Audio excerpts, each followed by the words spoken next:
This is Basket Case Clubs, CPR Group's podcast where we turn basket case clubs into showcase clubs.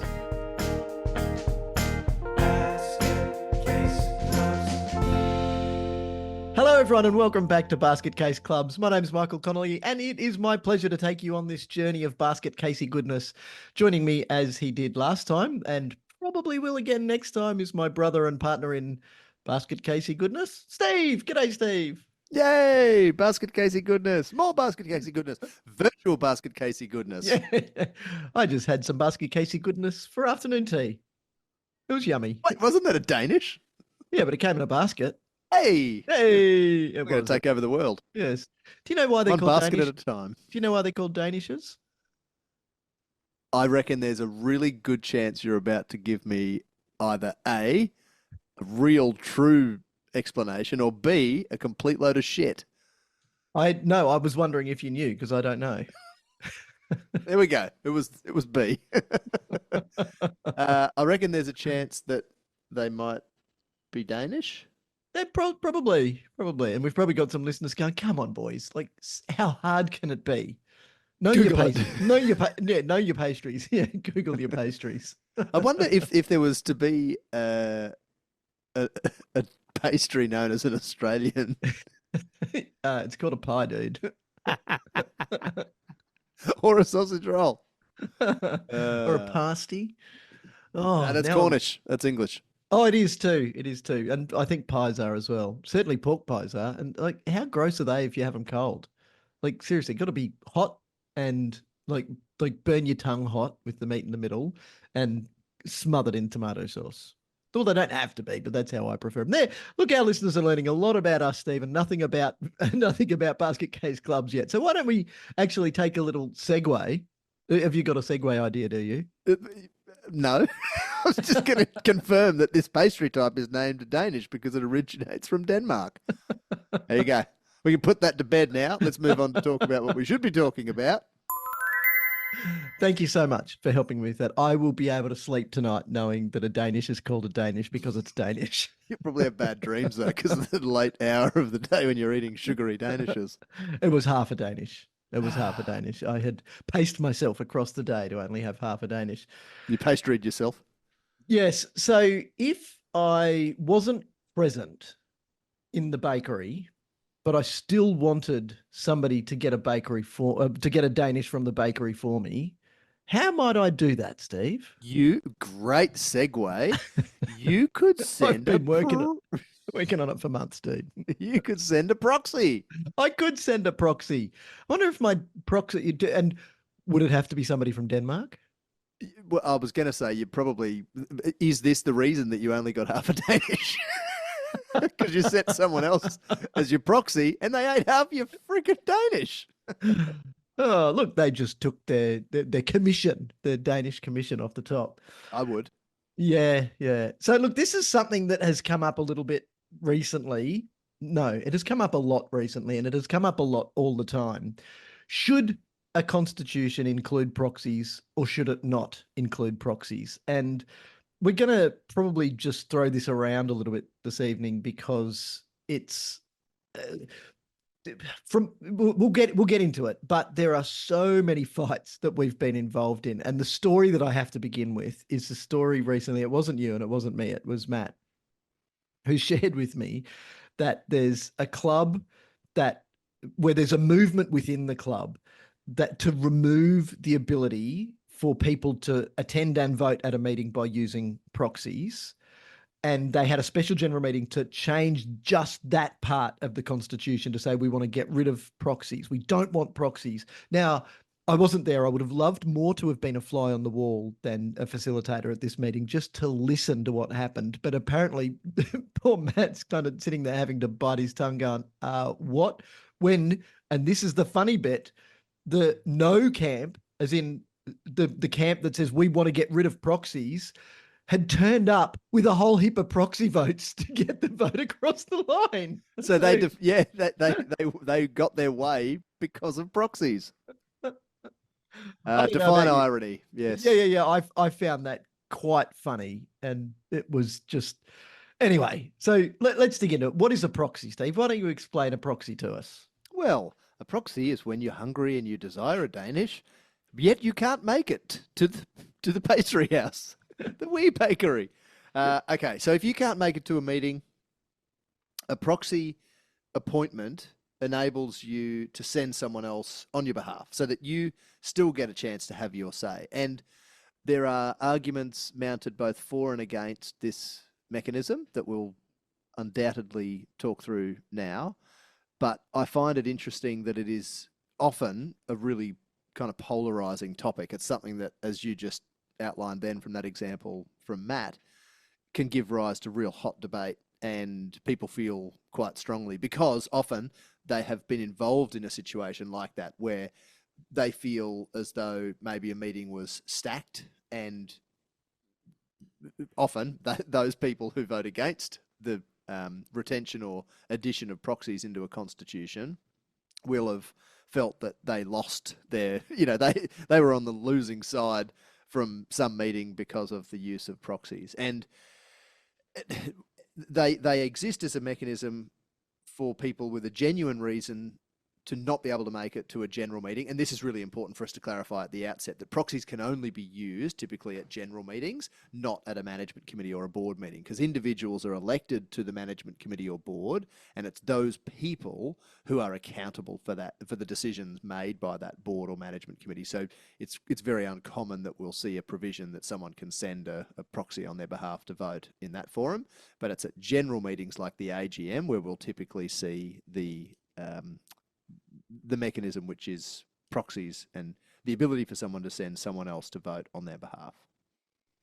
So from my perspective, this is the thing that kind of bugs me about it, is that if you've got proxies, you've got proxies. And if you don't got proxies, you don't got proxies. And while that sounds simple, let's break it down. If you've got proxies and there is a camp within a club that wants to vote yes to a motion and a camp that wants to vote no, then they're both on the same playing field because there's proxies. They can both go and get proxies. If you don't have proxies, neither side can get proxies. So you're still on an even playing field.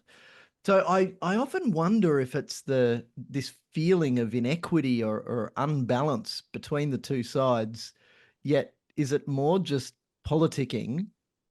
And is it even apathy/laziness that says, well, we don't actually want to do the work to go and get proxies, and we don't want those people who are a bit more gung-ho than us to be able to go and get proxies because they're, the go-get-'em types.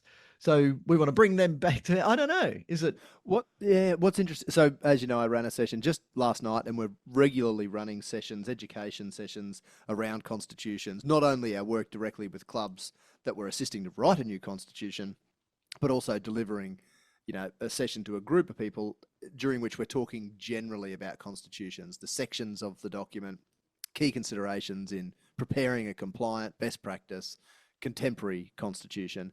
And just last night, the discussion about proxies was quite involved, shall I say. So where did it go? Well, there were various people in the room who had lived through shitty experiences from proxies in their opinion, and this meeting stacking, decisions falling a certain way. One other consideration that was raised last night is, do proxies count towards our quorum? And if the answer is yes, then theoretically one person could turn up holding a fistful of proxies and achieve quorum and make all the decisions at a general meeting on their own. That doesn't make a whole heap of sense, and it certainly, in my opinion, doesn't pass the pub test. The sniff test. Yeah, it the smells sniff funny. test. A bit like the bar mat in a pub after a big Friday night. Anyway, yeah, sniff test, pub test. So suffice it to say, don't go sniffing the bar mat. Don't go sniffing the bar mat at any time. Yeah. So so one lady during the session then asked if proxies are allowed and someone turns up and they present to the secretary a questionable proxy appointment, so an instrument, a document, a piece of paper that, suggests that the person who's handed the piece of paper over has been appointed as someone else's proxy who's not able to make it, and there's a question about whether that's a legitimate appointment. What can they do? And one of the logistical challenges of proxies, as they're often written into constitutions, is that the provision says you've just got to get your proxy, the form appointing your proxy to the secretary before the general meeting starts. That can happen just minutes before the meeting starts, which of course logistically removes the opportunity for the secretary or anyone else to confirm the bona fides of that appointment, and to actually confirm for themselves that it is a legit proxy appointment. So that's one of the arguments that is mounted against proxies, is that people, and this is, I think, what I was going to say just to the comment that you made earlier about the equitable opportunity that people who want to vote for and the people who want to vote against any particular proposed motion have through the mechanism which is proxies. I think one of the arguments that I often hear against proxies is that they can be used in an unscrupulous way. So people can go and gather a fistful, like I say, of proxies from people by asking, hey, Michael, are you going to attend the AGM? Can you make it? Or do you want, I can just take your proxy if you want. And I can go and do that in some cases, an infinite number of times up to the number of members. Let me push you on that then. Yep. Why is that unscrupulous? What's unscrupulous is that in some cases, the argument has been mounted that those discussions aren't actually happening and someone's just scribbling someone else's name on their proxy appointment and saying, yes, Michael did appoint me as his proxy. Here's the form evidencing that, where you actually haven't done so. So I reckon that's a systems failing, because a proxy form should be signed. Absolutely. Oh, and I have heard plenty of allegations that people have forged others' signatures on proxy forms to get the appointment appearing legitimate. So somebody who's going to do that is a fraudster regardless, and some might say a dickhead and a liar. We certainly would. No, I said some might, Steve. That exists in life outside of the realm of proxies. Of course it does. So I don't think that politicking is unscrupulous. I think that's just a part of it. And this is really what we're talking about. And you're exactly right that both sides of any debate have equal opportunity to go and gather proxies if the Constitution allows for it. So I've been stewing on that a little bit, because I reckon it is then apathy. I don't want to have to go and do the work. So I don't want, if you are prepared to do the work, I don't want you to have an unfair advantage. Oh, how's that unfair? I did the work. Yep. Look, so it's just quickly to then elaborate on what I think underpins some people's fear of proxies. There are essentially two types of proxy: discretionary and non-discretionary. Discretionary proxy means I'm going to send Michael to the AGM to vote on my behalf, and he can exercise his discretion, i.e., I'm not going to tell him how to vote. Non-discretionary proxy means I'm going to send Michael as my proxy to vote at the AGM, and I want him to vote for this person and this person and this person, and for this motion and against that motion. So I think that also what, like I say, underpins some of the fear of proxies is that I might get you to appoint me as, a proxy through a discretionary appointment where I can just exercise my discretion and vote whoever I want. You might tell me, hey, I want you to vote for this person, against this person, and so on, informally, and I might not listen to you. I might just turn up and exercise your vote and the votes of all the other people from whom I've gathered proxies to get my desired outcome. So whose fault is that then? If I've given you the wrong... dickhead. Yeah, sure. No, you're right. I've given you the wrong form. Yeah, because there's two types, and I need to have made that clear. So yeah, and then are you? And you've placed your trust in an unscrupulous dickhead, whereas you should have used the non-discretionary form, arguably. So I should have been a bit more discretionary in my distribution of scruples. Is that what you're saying? Okay. Yeah. Is that another type of pastry? Yes. Yeah. So look, but I think that there's actually a lot of logic in what you're saying, that I think that some people don't want proxies because they don't want to have that. If they want to get their way, they don't want to have to do that hard work to gather the proxies to get the numbers in the room. To get more people. Proxy. Yeah. I, and look, full disclosure, I haven't given that a lot of airtime. I haven't spoken about it previously. I'm only really thinking about that as I'm talking, which is the benefit of this little exercise that we do that is basket case clubs, isn't it, Steve? It's one of the many benefits. That's right. Yeah. I think there's an interesting point here that you and I don't think we see eye to eye on, and that is the limitation of proxies. So this Well, before you is go, this where you were going to go? Yeah. no, I was actually going to go right to the end of the episode and do a spoiler. The spoiler here is that uh, there's no one right answer. We're not going to agree on whether proxies are good or proxies are bad, because I don't agree in my own mind whether proxies are good or proxies are bad, because it actually takes into consideration whether it's good or bad, needs to take into consideration a whole heap of other factors.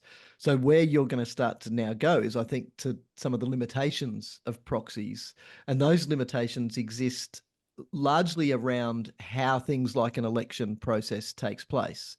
Because if you've got other mechanisms for elections, rather than you must be in the room at the AGM to cast your vote when the election is called, when the returning officer declares all positions vacant and calls the election open and then closes, but that's not the only way to do it. So there are limitations, and there are also even the fact that you mentioned discretionary versus this is how I want you to vote.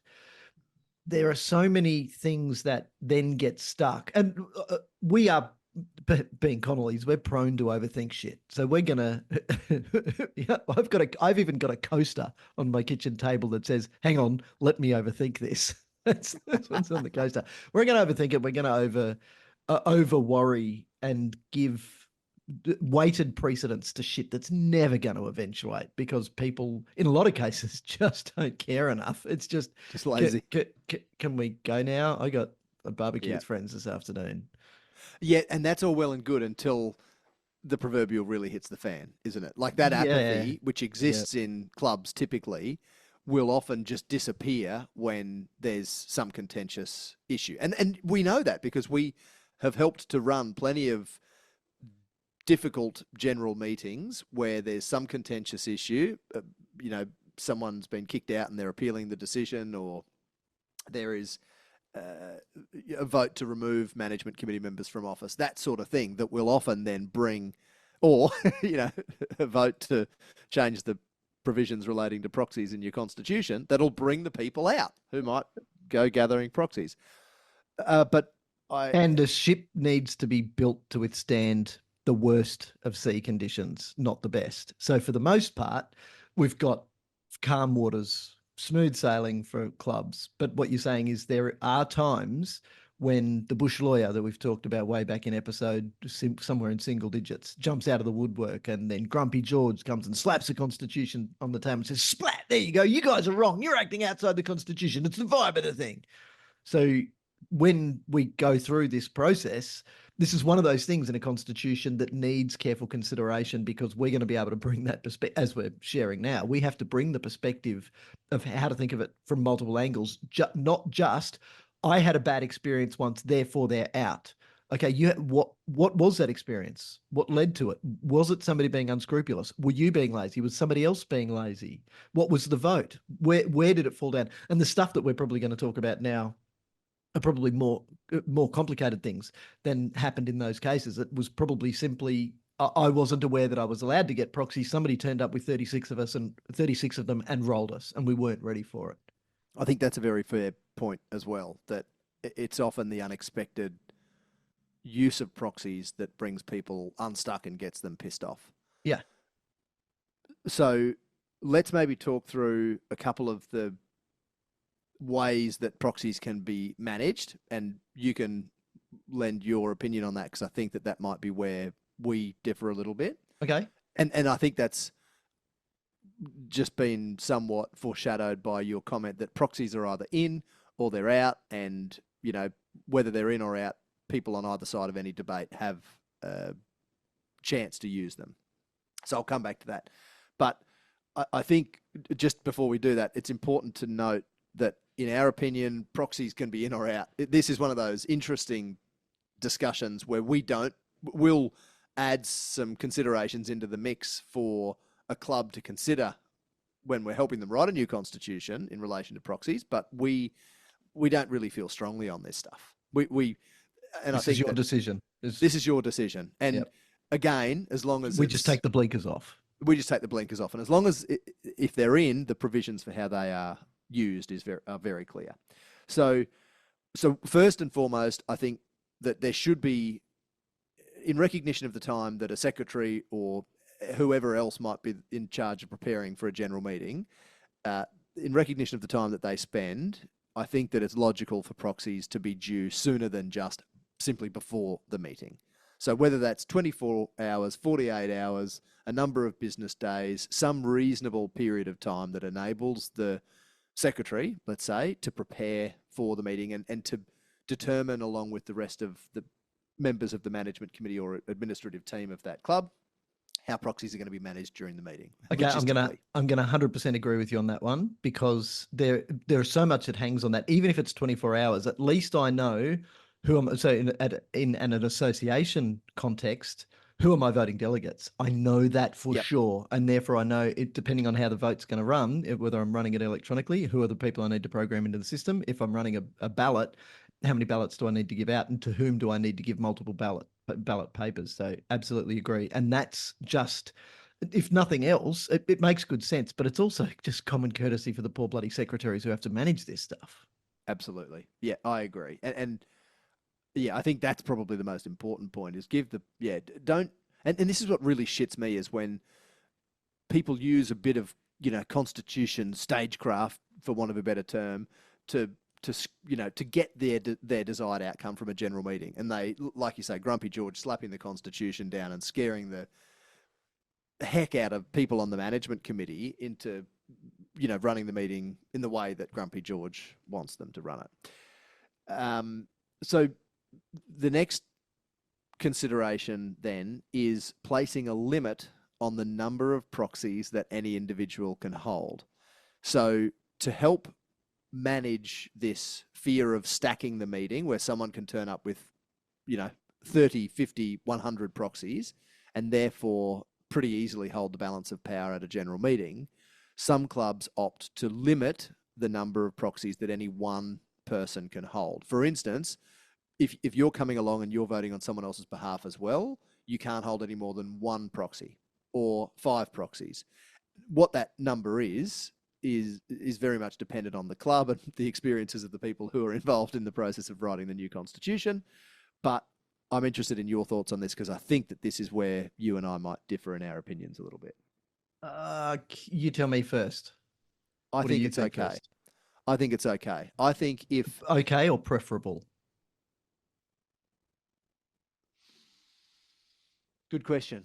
I'm probably going to plead apathy here and say I don't give a shit. I don't really mind, because, and I think that without having codified it in my own mind clearly to this point, the way that you explained it earlier really clarifies that. Whether they're in, they're out, they're limited, they're not limited, everyone's on the same playing field to get their desired outcome. Yeah. Okay. That's pretty much my take on it as well. I don't. Okay. I think it's logical. Yeah. Look, so long as, if it's not limited, I think that's more of an argument to have them need to be delivered earlier. So say 24 hours before the opening of the meeting, or even more, maybe a couple of days. But regardless, this, Steve, you went to university, you went to school, you know that whenever the deadline is, that's when you're going to finish whatever it is you're working on. So it's the people who complain about deadlines like that, deadlines for nomination, for consideration for the elections in the first place. The people who complain are the people who didn't get their shit together for the 2 weeks or 4 weeks that nominations were open in the first place, and then cracked the shits because it closed at 11:59 on Thursday night. Well, it was always going to close at 11:59. But I never saw the notification. Okay, so you obviously did, because now you're complaining, and you saw it eventually, and it's all in the Constitution. So so literally in black and white. Take some ownership for your own problems. This is the second time today I've been on a bit of a rant. Only the second. Holy moly! This is like the first time ever that we haven't hit double digits, I know folks. now that you say that there were more rants today. But the other one, the other one, just to get something on your radar for next time, was about accessible facilities, and some dickhead who started ranting. Remember, we had this in a meeting a couple of weeks ago. Some dickhead who started ranting on about, oh well, we don't need accessible facilities. People in wheelchairs don't play here. We don't need accessibility to our full. fields. And yeah, and we're full anyway. And yeah, we don't need women's change rooms because there aren't that many of them. We can't take any more members anyway, whether they're blokes or chicks. And I just thought, we try very hard to avoid an explicit rating on basket case clubs, so I will just bite my tongue. And I didn't use those words on LinkedIn on my rant, but I did say it. I did say it really pisses me off in all capitals. So I yelled it at the LinkedIn world. Anyway, back to proxies, because it doesn't really piss me off as much as misogynistic, and it's usually middle-aged to older white guys, not necessarily of privilege, not necessarily overweight. It's just these guys who yep, and completely blind to this stuff. Yep. Anyway, sorry about the diversion. No, I'm not sorry about the diversion. No. I think by now that our listeners know that each episode is going to be pretty much one big diversion. Okay, so now before we wrap up, which I think we should do shortly because we've just about done proxies to death, I was thinking around about halfway through. there is at least. All our listeners, you can see how long the episode's got to go, so you'll know whether we're wrapping up or not. Really close. So to bring this to a close, he says, when the little slider's only at halfway across the freaking for the first time of 8, yes. Yeah. One other really important consideration that we're sure to throw into the mix if it doesn't get raised when we're working with a group of people to write a new constitution for their club is the growth in use, accessibility and affordability of online meeting tools. So you pointed to it earlier when you identified that some organisations will provide in their constitutions that people can vote virtually. They don't need to be in the room in many cases to cast their vote.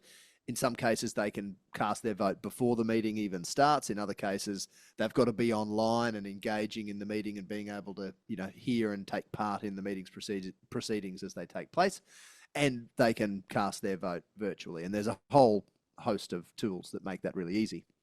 But this is quite an important consideration because this growth in the accessibility of these meeting tools, which mean that someone who has a legitimate reason to not be able to attend a meeting because they're even in another time zone or, in Dubai. Well, which is in another time zone. There you go. And another zone. Can still join virtually.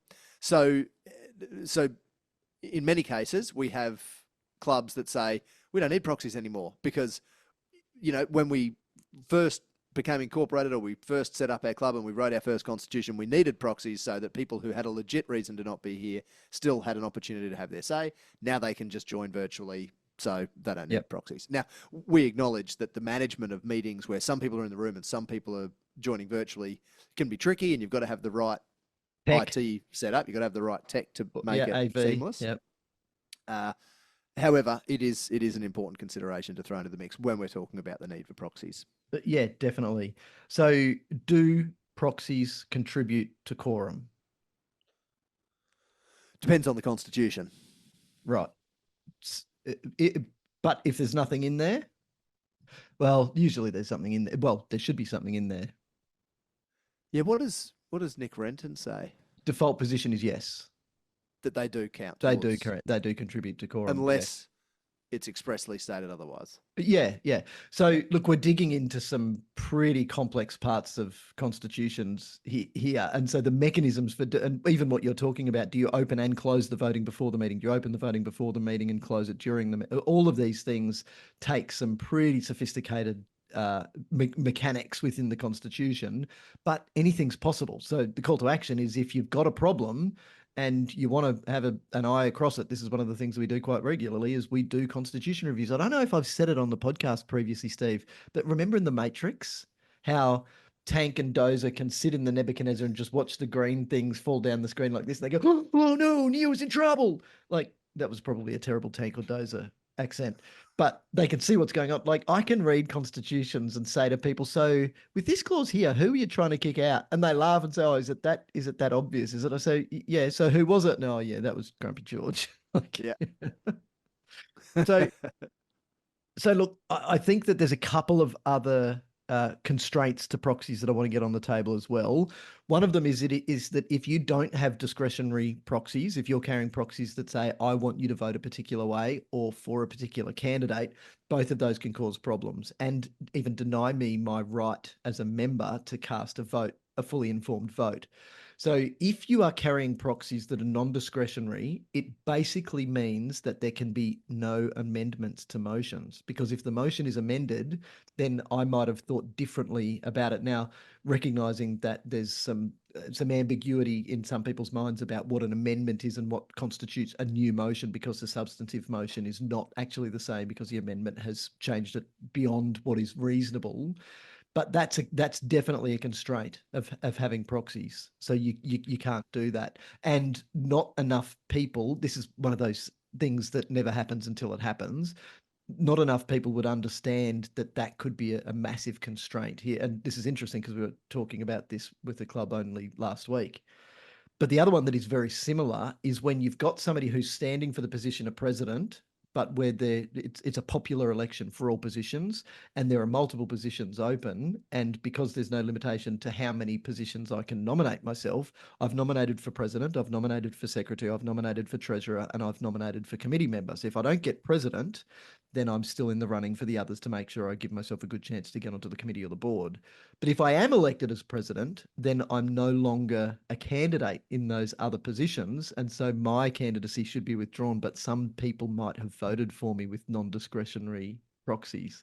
So again, it limits the choice of voting system that you can use. Having proxies in that case limits the choice of voting systems that you can use. Obviously, that opens the other can of worms, and this is why proxies cannot be considered on their own. They need to be taken in context, as I'm pretty sure I said something about that earlier.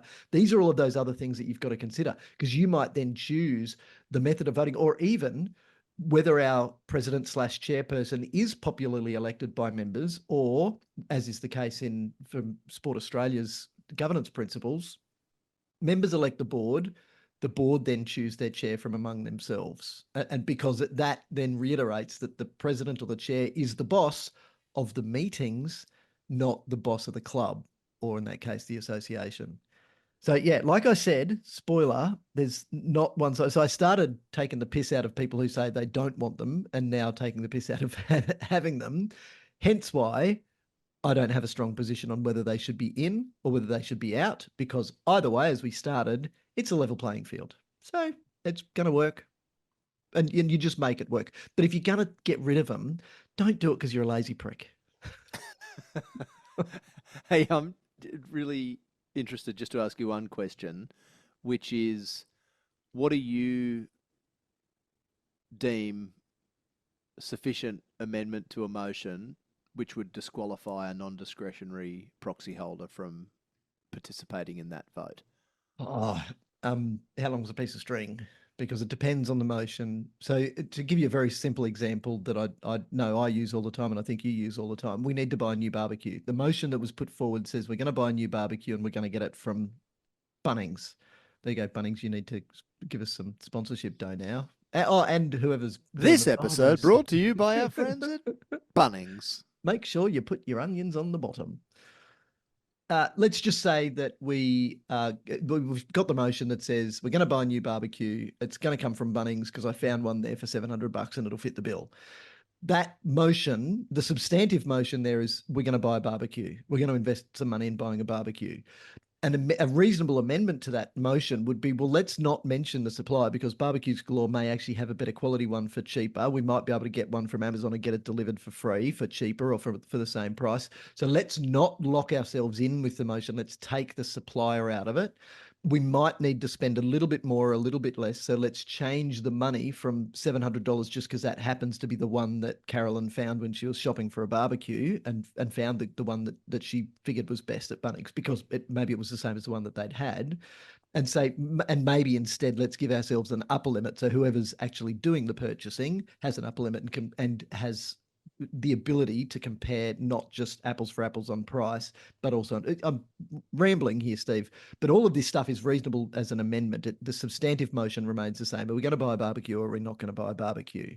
So if I sent you as my proxy and said, I want you to vote for that motion to buy a new barbecue, full disclosure here, this is not a decision that should be made at a general meeting. Yes. This is a decision that would be made at a committee meeting. Yep. But for argument's sake, would you suggest that the substance of the motion is still Intact. so consistent that you could still exercise? But yeah, I believe so. My vote. Okay. I believe so. That's my feeling in that case.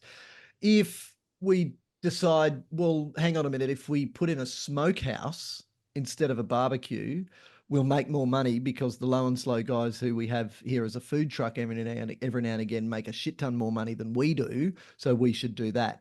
Now we're changing the substance of the motion because the process for firing up a barbecue is different from the process of firing up a big smokehouse.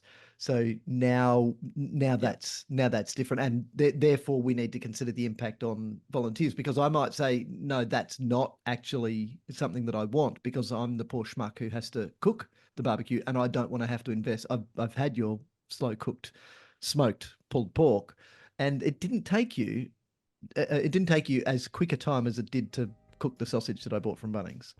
Yep. With the onion on the bottom. With the onion on the bottom, yes. Yep, good, that's fine. And one of the reasons that I ask is that I was keen in this forum to bounce that idea off you, because this is something that does often get raised in the arguments for and against the inclusion of proxies in constitutions. Yep. Well, that was a fun little venture down. We should do this again. There's a very good chance that we will.